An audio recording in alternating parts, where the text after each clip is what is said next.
श्रीगुरुभ्यो नमः। हरि ओम्। ओं श्री परमात्मने नमः। अथ द्वितीयोऽध्यायः साङ्ख्ययोगः। संजय उवाच तं तथा कृपयाविष्टम् अश्रुपूर्णाकुलेक्षणं विषीदन्तमिदं वाक्यमुवाच मधुसूदनः। श्रीभगवानुवाच कुतस्त्वाकश्मलमिदं विषमे समुपस्थितम् अनार्यजुष्टमस्वर्ग्यमकीर्तिकरमर्जुन। क्लैब्यं मास्मागमः पार्थ नैतत्त्वयुपपद्यते क्षुद्रं हृदय दौर्बल्यं त्यक्तोत्तिष्ठ परन्तप। अर्जुन उवाच कथं भीष्ममहं सङ्ख्ये द्रोणं च मधुसूदन इषु विप्रतियोत्स्यामि पूजार्हा वरिसूदन।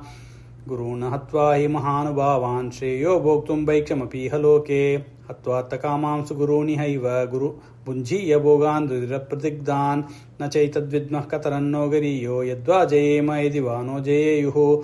यानेव हत्वा न जजीविषामस्तेव स्थिता प्रमुखे दार्धराष्ट्राः कार्पण्यदोषोपहतस्वभावः पृच्छामि त्वां धर्मसम्मूढचेताः।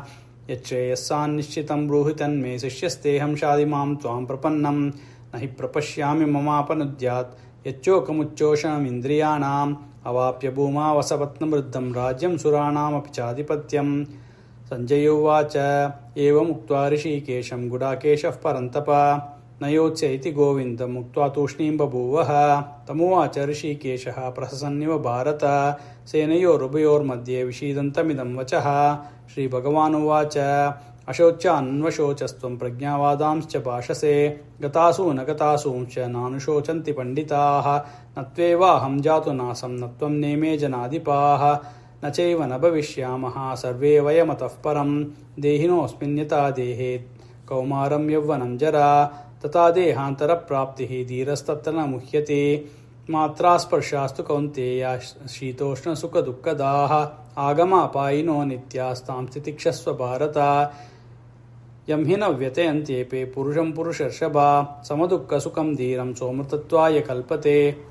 नासतो विद्यते भावो नाभावो विद्यते सतः उभयोरपि दृष्टोऽन्तस्त्वनयोस्तत्त्वदर्शिभिः। अविनाशि तु तद्विद्धि येन सर्वमिदं ततं विनाशमव्ययस्यास्य न कश्चित् कर्तुमर्हति। अन्तवन्त इमे देहा नित्यस्योक्ता शरीरिणः अनाशिनो प्रमेयस्य तस्मात् युध्यस्व भारत।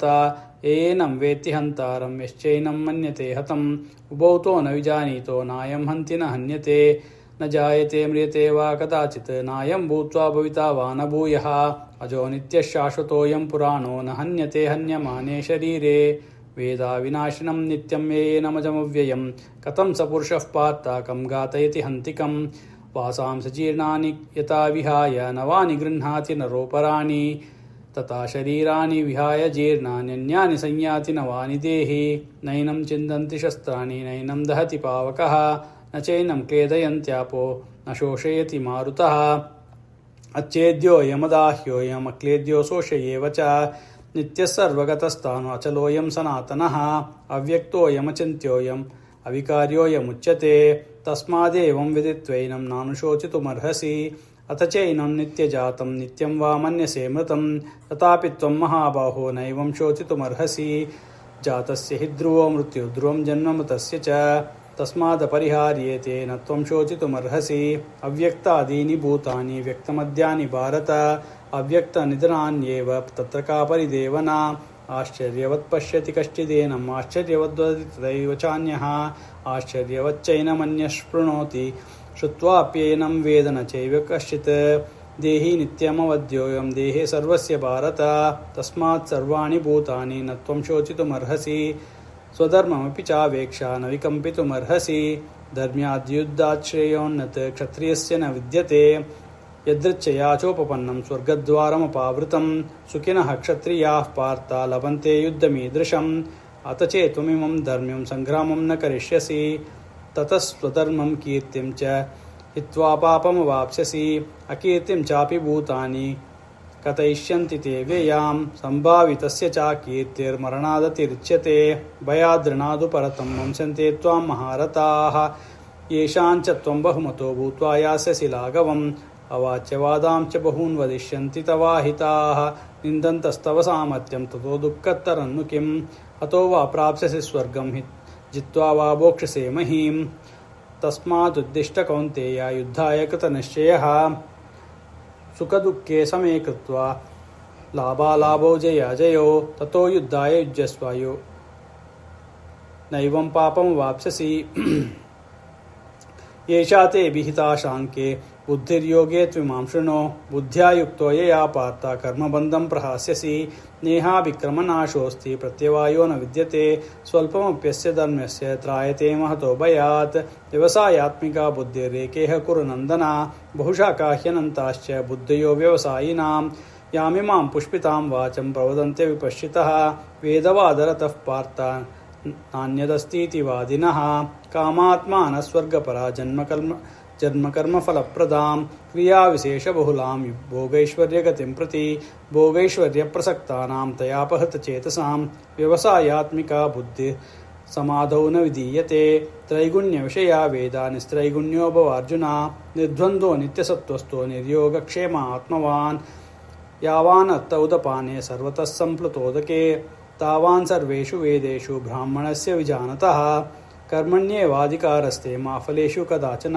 मा कर्मफलहेतुर्भूः मा ते सङ्गोऽस्त्वकर्मणि योगस्थः कुरु कर्माणि सङ्गं त्यक्त्वा धनञ्जय सिद्ध्यसिद्ध्यो समो भूत्वा समत्वं योग उच्यते दूरेण ह्यवरं कर्म बुद्धियोगात् धनञ्जय बुद्धौ शरणमन्विच्य कृपणः फलहेतवः बुद्धियुक्तो जहातीह उभे सुकृतदुष्कृते तस्मात् योगाय युज्यस्व योगः कर्मसु कौशलं कर्मजं बुद्धियुक्ता हि फलं त्यक्त्वा मनीषिणः जन्मबन्धविनिर्मुक्ताः पदं गच्छन्त्यनामयं यदा ते मोहकलिलं बुद्धिर्व्यतितरिष्यति यदा गन्तासि निर्वेदं श्रोतव्यस्य श्रुतस्य च श्रुतिविप्रतिपन्ना ते यदा स्थास्यति निश्चला समाधावचला बुद्धिः सदा योगमवाप्स्यसि अर्जुन उवाच स्थितप्रज्ञस्य का भाषा समाधिस्तस्य केशव स्थितधिः किं प्रभाषेत किमासीत व्रजेत किं श्रीभगवानुवाच प्रजहाति यदा कामान् सर्वान् पार्थमनोगतान् आत्मन्येवात्मना तुष्टः स्थितप्रज्ञस्तदोच्यते दुःखेषु नुद्विग्नमनाः सुखेषु विगतस्पृहः वीतरागभयक्रोधः स्थितधीर्मुनिरुच्यते यः सर्वत्राणभिस्नेहः तत्तत्प्राप्य शुभाशुभं नाभिनन्दति न द्वेष्टि तस्य प्रज्ञा प्रतिष्ठिता यदा संहरते चायं कूर्मोऽङ्गानीव सर्वशः इन्द्रियाणि इन्द्रियातेभ्यः तस्य प्रज्ञा प्रतिष्ठिता विषया विनिवर्तन्ते निराहारस्य देहिनः रसवर्जं रसोऽप्यस्य परं दृष्ट्वा निवर्तते यततो ह्यपि कौन्तेय पुरुषस्य विपश्चितः इन्द्रियाणि प्रमाथीनि हरन्ति प्रसवं मनः तानि सर्वाणि संयम्य युक्त आसीत मत्परः वशे हि यस्येन्द्रियाणि तस्य प्रज्ञा प्रतिष्ठिता ध्यायतो विषयान् पुंसः सङ्गन्तेषुपजायते सङ्गात् सञ्जायते कामः कामात् क्रोधो विजायते क्रोधात् भवति सम्मोहः सम्मोहात् स्मृतिविभ्रमः स्मृतिभ्रंशात् बुद्धिनाशो बुद्धिनाशात् प्रणश्यति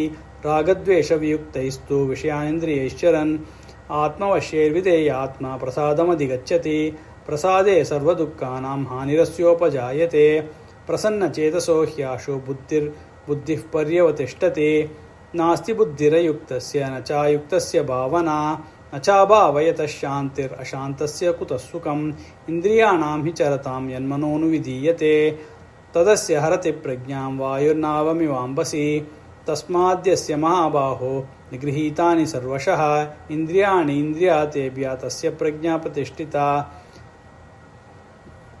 या निशा सर्वभूतानां तस्यां जागर्ति संयमी यस्यां जागर्ति भूतानि सा निशा पश्यतो मुने आपूर्यमाणमचलप्रतिष्ठं समुद्रमापः प्रविशन्ति यद्वत् तद्वत् कामायं प्रविशन्ति सर्वे स शान्तिमाप्नोति न कामकामी विहाय कामान्यः सर्वां पुमां चरति निःस्पृहः निर्ममो निरहङ्कारः स शान्तिमधिगच्छति येषा ब्राह्मे स्थितिः पार्थ नैनं प्राप्य विमुह्यति स्थित्वा स्यामन्तकालेऽपि ब्रह्मनिर्वाणमृच्छति ओं तत्सदिति श्रीमद्भगवद्गीतासु उपनिषत्सु ब्रह्मविद्यायां योगशास्त्रे श्रीकृष्णार्जुनसंवादे साङ्ख्ययोगो नाम द्वितीयोऽध्यायः। श्रीकृष्णार्पणमस्तु।